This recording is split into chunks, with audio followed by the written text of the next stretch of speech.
Bienvenue à tous sur l'Expert, votre émission quotidienne sur YouTube où dans cette émission, je vous partage mes analyses et mes conseils pour vous aider à faire vos pronostics NBA. J'espère que vous avez la forme. Pour ceux qui ne me connaissent pas, je suis Dorado, parieur professionnel au Mexique. Et je suis spécialisé dans le basket. Je mise d'ailleurs sur plus de 100 championnats à travers le monde. Vous pouvez retrouver l'ensemble de mes pronostics sur basket-pronostic.com. Les liens sont dans la description. Et ça fait depuis plus de 10 ans que j'aide les parieurs dans la francophonie à augmenter leurs revenus grâce à leur passion des paris sportifs. Donc si c'est aussi votre objectif, n'hésitez pas à vous abonner à la chaîne YouTube, d'activer la cloche des notifications pour ne louper aucune des prochaines vidéos. Et surtout de me suivre sur les différents réseaux sociaux. Je vous donne d'ailleurs rendez-vous aujourd'hui à 20h heure française sur Twitch pour le Dorado Show. On abordera le thème de la variance dans les paris sportifs, thème hyper important pour pouvoir continuer sur le long terme. Donc rendez-vous à 20h sur Twitch pour le Dorado Show en direct. Le lien est dans la description et vous pourrez retrouver cette émission en podcast et les précédentes émission en podcast sur Spotify et Apple Podcast. Voilà, vous pourrez écouter ça dans vos transports, dans votre séance de sport, etc. etc.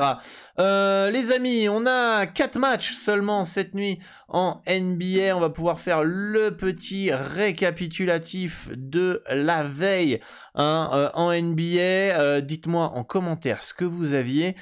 Pour moi, une bonne soirée puisque on a Indiana plus 7 qui est passé.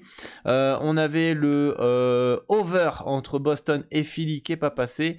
Et on avait aussi le under. Un under, voilà, c'était le under entre Washington et Charlotte qui passe, les amis. D'ailleurs, vous pouvez retrouver ma stratégie en test des over-under sur mon site basket-pronostic.com gratuitement. Vous avez juste à vous créer un compte sur le site et vous accédez à l'article de la semaine au niveau des pronostics. Bon, les amis, Cleveland qui s'impose 113-85. On a pas mal d'informations qui tombent là, d'ailleurs, c'est pour ça que je suis interrompu. Pas mal d'informations, c'est la trade deadline qui termine à 21h aujourd'hui. Il y a eu énormément de moves, des gros moves. Il n'y a pas eu beaucoup, mais il y en a eu des très très gros hier soir. Miami, donc on a vu qu'il s'était imposé, Boston aussi. Toronto qui s'impose 112-98 face aux Spurs. Les Kings qui s'imposent de peu, 130-128 face à Houston. On avait dit que c'était un spot pour un Houston plus 8,5 plus 9 qui serait passé. J'espère que vous avez suivi ce conseil. Minnesota qui s'impose facilement à Utah 143-118. Dallas qui s'impose 110-104 face aux Clippers avec les débuts de Kyrie Irving. Portland qui s'impose de peu 125-122 face aux Warriors de Golden State. Donc ce soir, on a 4 matchs, les amis. C'est surtout la trade deadline en NBA. Donc soyez très très prudents quand vous validez des pronostics.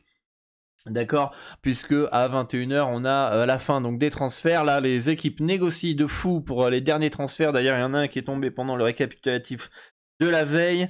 On a donc Thomas Bryant qui a été transféré aux Nuggets et qui ne sera pas disponible ce soir pour les Lakers.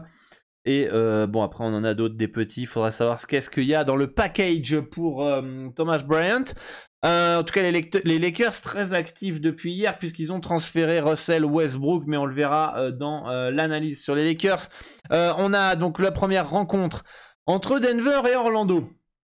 Où Denver part logiquement favori à Orlando, face au Magic. On est quand même pas loin d'avoir une value du côté du Orlando Magic avec un plus 6 qui a déjà baissé. D'ailleurs, il était le plus 6, c'était à 1,97 tout à l'heure.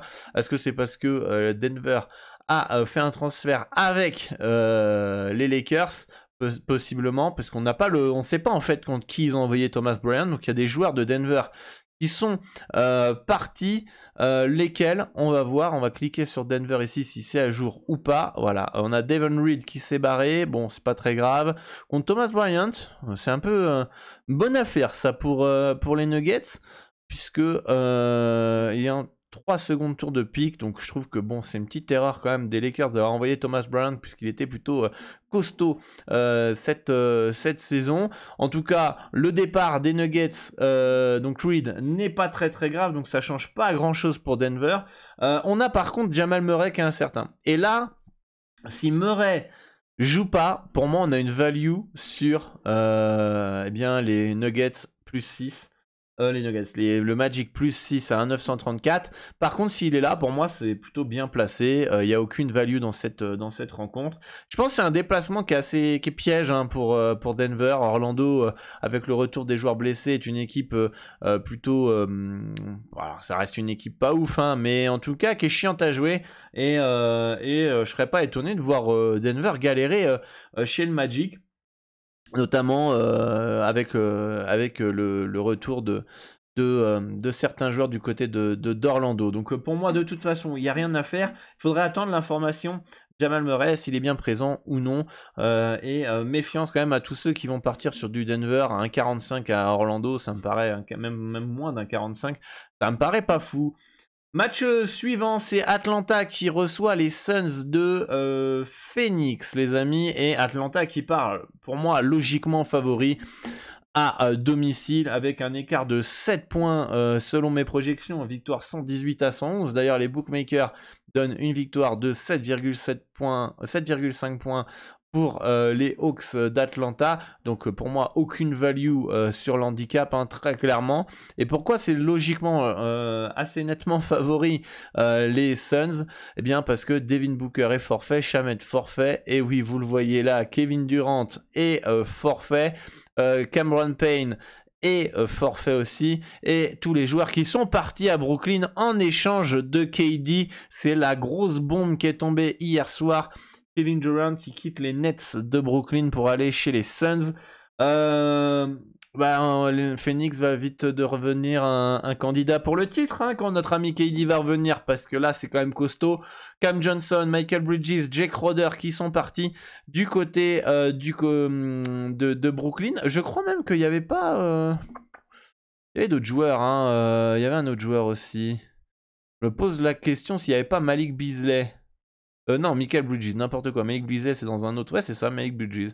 Michael Bridges qui est parti, c'est bien ça. Donc voilà, on a tous ces joueurs-là qui vont pas jouer. Donc on a TJ Warren, Kevin Durant, Cam Johnson, Michael Bridges, Jake Crowder qui jouait pas depuis le début de la saison. On a Payne qui est pas là. On a Booker qui est pas là. Donc voilà. Et puis il y a aussi le temps d'assimiler qu'il y a des joueurs qui sont partis, que tu as joué avec Kevin Durant. Mentalement, ça change un peu. Vous vous couchez le soir, vous avez votre équipe de toujours, et le lendemain vous avez 3-4 gars qui se sont cassés. Vous avez KD qui arrive. Les objectifs sont plus les mêmes. Tu te dis waouh, qu'est-ce qui se passe, etc. Donc voilà, c'est pour moi pas de value dans cette rencontre, ça me semble très bien placé. Les Hawks partent logiquement favoris. Au niveau du cut, c'est aussi très bien placé. On a un 229 dans mes projections, c'est un 229, donc rien à faire dans ce match-là. Attention, vous entendez la petite alerte qui nous prévient que c'est Reed qui part aux Lakers. Les Nets de Brooklyn, et là j'étais très étonné les amis. J'étais hyper étonné de voir les Nets dans mes projections 113 à 112 face aux Bulls. Avec le départ de KD, qui certes KD ne jouait pas depuis longtemps, depuis plusieurs matchs, que Kyrie était parti, on a Ben Simmons, je crois, qui est forfait. Non, lui il est de retour, c'est bon. On va avoir les débuts de Dinwiddie. Je pensais quand même que les Bulls allaient pas être... pourquoi pas être favoris dans cette rencontre. Il est là le truc. Et finalement, c'est les Nets qui sont favoris selon mes projections, malgré tout le mouvement qu'il y a eu. Et les Bulls sont outsiders, et les bookmakers nous donnent aussi les Nets légèrement favoris. Attention, alerte, transaction. Ok, ça nous prévient que Crowder ne sera pas disponible pour les Nets ce soir. Mais en tout cas, les Nets qui partent légèrement favoris, donc du coup, pas de value. Et c'est là où c'est hyper important de analyser avec les stats, d'avoir des pondérations, tout ça sur les joueurs que j'ai créé sur mon fichier Excel que vous pouvez voir à l'écran. Voilà, là c'est important à première vue. Combien de mecs vont partir sur les Bulls ce soir?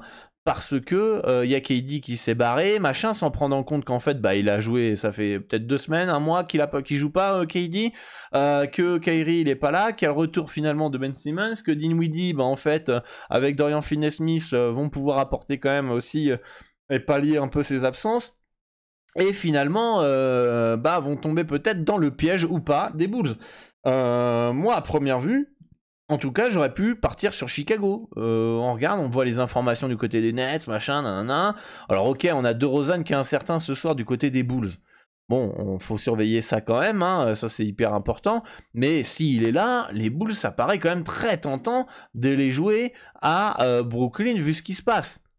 Et pourtant, eh bien, les projections donnent une victoire des Nets de 1 point et il n'y a aucune value. Alors après, vous me direz, encore une fois, vous connaissez un peu la chanson, soit votre première impression, etc., qui vous donne une value sur les Bulls avec vos analyses, etc., vous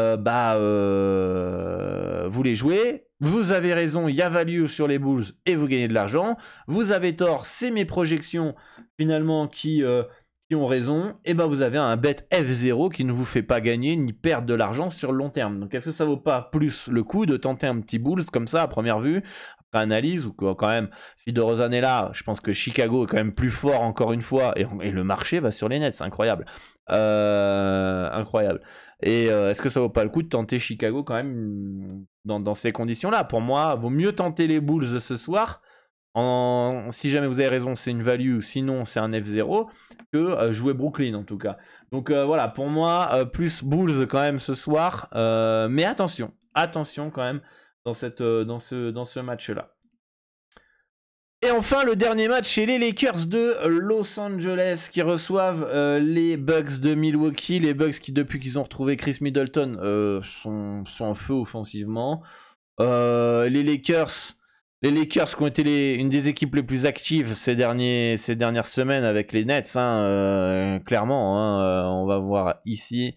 Donc là, on a donc Anthony Davis qui est probable, LeBron James qui est incertain. S'il joue pas ce soir, alors il a battu le record, il pourrait être mis au repos, évidemment. Mais de toute façon, même s'il l'avait pas battu leur dernier match, il lui aurait manqué 4 points. Si c'était pas contre les Bucks ce soir, ça aurait été au match d'après. Bon, bref. Quand tu marques 38 points, tu vas bien, quoi. Tu vas bien quand même, je pense, quand même, pour battre un record, etc. Donc je pense que c'est plus de la précaution, LeBron James, depuis plusieurs semaines. On a eu le transfert donc de Westbrook qui fait atterrir Vanderbilt, Beasley et D'Angelo Russell qui retourne aux Lakers dans la foulée. Moi je suis plutôt content je suis plutôt content, je m'en fous en vrai, je suis pas fan des Lakers, mais je préfère quand même, ça marchait pas, ça matchait pas Westbrook aux Lakers, très clairement. Vous perdez un joueur dont ça marche pas, ça fitait pas, c'est comme si vous aviez un puzzle et vous essayez de forcer la pièce, c'était un peu ça. Vous jartez un joueur, donc la mauvaise pièce on va dire, et vous récupérez 3 joueurs jeunes, talentueux, physiques, qui ont un bon shoot. Ce qui manque un petit peu aux Lakers, c'est là ça a déjà plus de gueule. Vous avez récupéré Rui Hachimura aussi. Finalement, il y a 4 bons joueurs qui sont arrivés avec le départ uniquement de Westbrook. Je comprends pas trop le trade là de Thomas Bryant qui était très très bon du côté des Lakers, si je me trompe pas. Voilà, 12 points. Vous récupérez Reed, sans pour faire offense à Reed, mais il est où Reed? Est-ce qu'on peut pas le choper? Home, Team News, on va regarder ses stats à lui. On peut pas le voir, ses stats? Voilà, c'est 2 points quoi. T'échanges un mec qui met 12 points par match à un gars qui met que 2 points. Qui a pas joué beaucoup avec les Nuggets. Donc je suis assez étonné finalement de voir ce transfert du côté des Lakers, mais autant il y a une petite idée derrière la tête. Peut-être que c'est pas fini. Et voilà, bref. Tout ça pour dire que ce soir, tout le monde jouera, sauf Westbrook, finalement. Et est-ce que c'est pas plus mal que les Lakers jouent sans Westbrook? Normalement, LeBron James devrait bien être présent. S'il joue pas, c'est qu'il est mis au repos. Et toutes les recrues ne joueront pas ce soir. Par contre, ils joueront le prochain match. Donc, moi, je trouve quand même que les Lakers au complet sans Westbrook, est-ce que ça vaut un plus 8 et demi? D'ailleurs, quand j'ai fait mon slide, plus 8,5 à 955, à 952, maintenant c'est un 819. Donc le marché est parti sur plus 8,5 parce que je le trouve clairement abusé. Les Lakers vont être en mission pour aller chercher les playoffs. Ça va peut-être rebooster l'équipe. On a des nouveaux joueurs, etc. Maintenant, on n'a plus d'excuses. Let's go. LeBron James a enfin battu le record. Donc, ils peuvent passer à autre chose. Il y a Anthony Davis qui est de retour. Il y a Rui Hachimura. Il y a LeBron. Il y a Reeves qui apportait du spacing qui est de retour aussi. Moi, je trouve quand même que le plus 8,5 à domicile, le marché me confirme d'ailleurs que le plus 8,5 était abusé. Mais vous pouvez aller chercher un petit plus 8. Ça me paraît pas mal comme bet, ça en tout cas. C'est le meilleur, en tout cas, pour moi, conseil que je peux vous donner dans cette rencontre. Avec pourquoi pas un under, mais je suis vraiment pas fan entre ces deux équipes qui bombardent et qui jouent vite. Donc je préfère le plus 8,5, plus 8 pour les Lakers, puisque j'ai une projection, une victoire des Bucks de 2 points, 118 à 116 dans cette rencontre. En tout cas, moi je trouve que le plus 8, il me paraît abusé, parce que même si James n'est pas là, est-ce que ça vaut 6-7 points l'absence de James en handicap? Je sais pas, je pense pas. Donc voilà les amis, dites-moi en commentaire. Je pense que LeBron James jouera ce soir. Maintenant, faut plus perdre de matchs, faut plus louper des matchs et faut aller chercher les playoffs. Donc voilà, je pense que les Lakers plus 8 et demi me semble le meilleur choix. Je serais pas vraiment serein avec un Bucks moins 8 à Los Angeles, avec James potentiellement, etc., etc. Il faudrait que les Bucks imposent une grosse défense et de l'adresse à 3 points pour pouvoir mettre une fessée aux Lakers. Donc voilà les amis pour cette carte NBA. Dites-moi en commentaire ce qui vous intéresse pour cette nuit. Moi je vous fais une grosse bise, bonne chance à tous pour vos pronostics. Soyez prudents dans votre money management, respectez votre stratégie. Et je vous dis à tout à l'heure pour le Dorado Show à 20h heure française sur Twitch. À tout à l'heure pour les plus motivés. Et sinon, vous pouvez rejoindre le Discord pour échanger avec l'ensemble de la communauté et moi-même. Tous les liens des réseaux sociaux sont dans la description. À bientôt les amis.